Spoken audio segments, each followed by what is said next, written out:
Bhogapuram airport అనేది ఉత్తరాంధ్ర అభివృద్ధికి ఒక గేట్‌వే కాబోతోంది. ఉత్తరాంధ్ర నుండి వలసల నుంచి ఇప్పుడు ఉత్తరాంధ్రకే వలసలొచ్చే పరిస్థితి వస్తుంది అంటున్నారు చంద్రబాబు. భోగాపురం ఎయిర్‌పోర్ట్ స్టార్టింగ్ సందర్భంగా ఉత్తరాంధ్ర శక్తికి ఇది నిదర్శనం.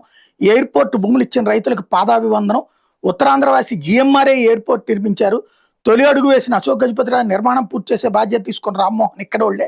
భోగాపురం ఎయిర్‌పోర్ట్‌కి నాడు కొబ్బరికాయ కొట్టింది మనమే, నేడు గుమ్మడికాయ కొట్టింది మనమే అంటూ గుర్తు చేసుకున్నారు. విమానాశ్రయంతో ఈ ప్రాంత దిశ మారతాయి. ఉత్తరాంధ్ర గూగుల్ స్టీల్ కంపెనీతో పాటు చాలా సంస్థలు వచ్చినాయి. 2 ఏళ్ల క్రితం విధ్వంసమైన రాష్ట్రాన్ని చూసాం. కష్టాల్లో ఉన్న రాష్ట్రానికి ఆజ్ఞనిచ్చిన వ్యక్తి మోడీ.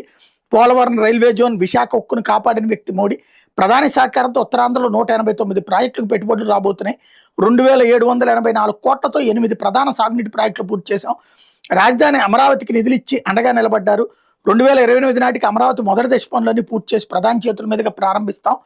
ప్రధాని మోడీ 12 ఏళ్లుగా దేశాన్ని సమర్థంగా నడిపిస్తున్నారు. ఈ దేశాన్ని డిజిటల్ ఇండియాగా మార్చిన ఘనత ఆయనకే దక్కుతుంది.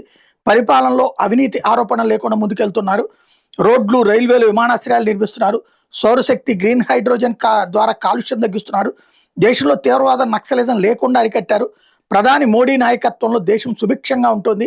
ఇలాంటి నేతలు నా రాజకీయంలో జీవితంలో చూడలేదు.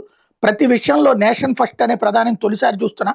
భారత్ 2047లోకి ప్రపంచంలో నంబర్ 1గా మారుతుందంటూ సీఎం ఆశాభావం వ్యక్తం చేశారు.